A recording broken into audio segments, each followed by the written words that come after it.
right to it. You know how I do. I like to keep it funky.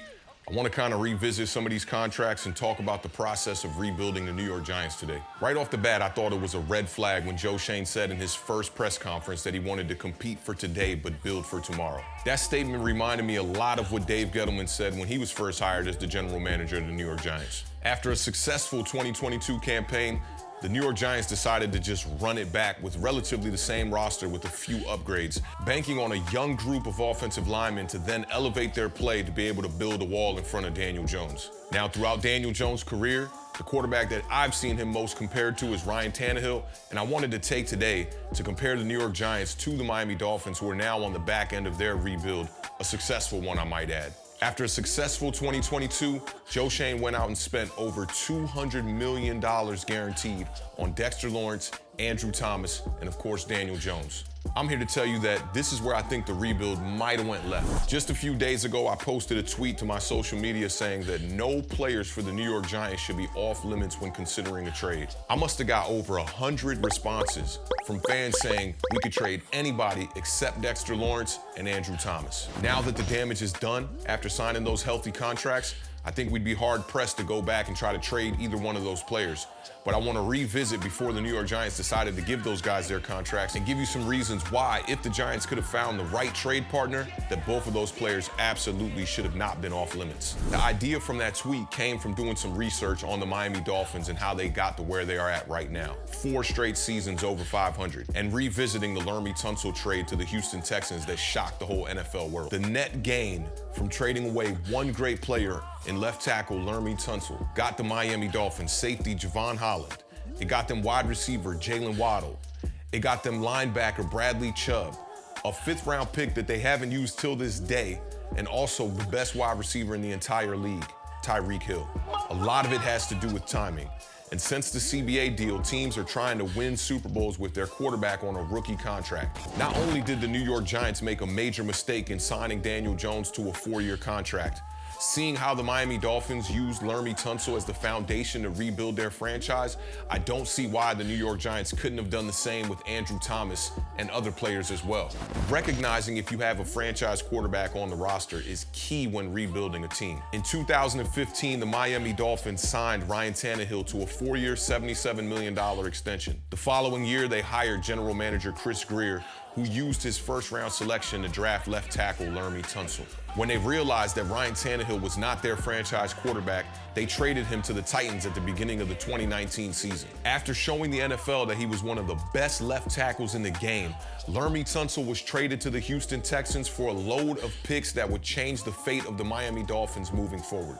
The Dolphins traded Laremy Tunsil to the Houston Texans, along with Kenny Stills, for a 2020 1st-round pick, a 2021 1st-round pick, a 2021 2nd-round pick, offensive tackle Julian Davenport, and cornerback Johnson Badamosi. A few weeks into the season, they traded defensive back Minkah Fitzpatrick to the Steelers for their 1st and 5th-round pick of the 2020 draft, and also their 6th-rounder from the 2021 draft. The Miami Dolphins made a conscious decision that their team was not ready to win, and it was time to strip down this roster and build it from the ground up. The Brian Flores lawsuit from 2022 speaks volumes towards this. Flores alleged that the Miami Dolphins owner offered him hundreds of thousands of dollars to tank games. He refused to do so, and in return, the Miami Dolphins did end up winning 5 games. The Dolphins entered the 2020 draft with 3 1st-round draft picks. Their own 2020 1st-round pick, which was number 5, which they used on Tua to draft their future franchise quarterback. They had the Steelers' 1st-round selection, which they had just got from the Minkah Fitzpatrick trade,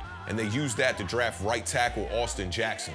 They also had the Texans' 1st-round pick from the Laremy Tunsil trade, which they traded to the Green Bay Packers. The Packers used that pick to draft Jordan Love.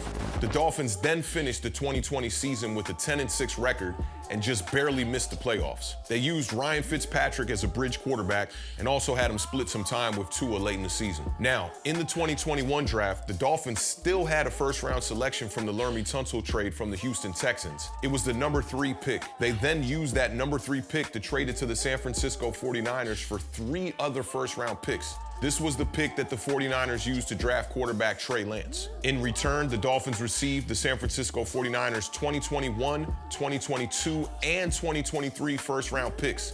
They also got a third rounder from the 2023 draft as well. The Dolphins then used the first round pick they got from the 49ers to move back up from 12 to 6, and they drafted wide receiver Jalen Waddle.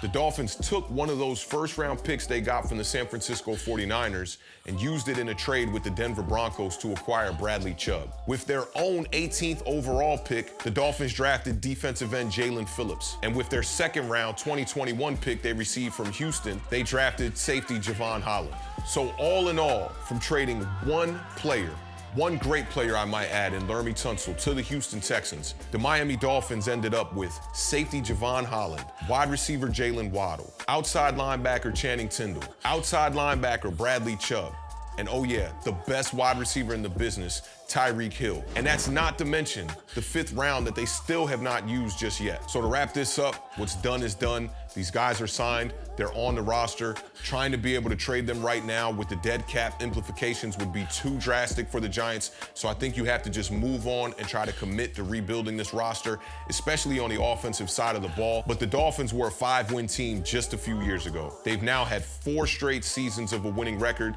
And for me as a fan, I just want to see the New York Giants get back to greatness. In hindsight, I think the New York Giants could have used players like Xavier McKinney, Saquon Barkley, Andrew Thomas to try to acquire more draft capital to truly strip this roster down and build it from the ground up.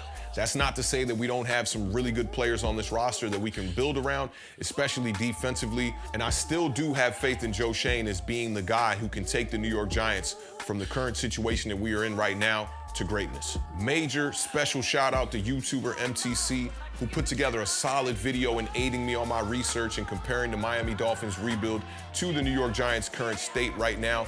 Let me know how y'all feeling in the comments section. I'll catch y'all in the next video. Until then, keep raising that bar, keep living those dreams, y'all. Peace.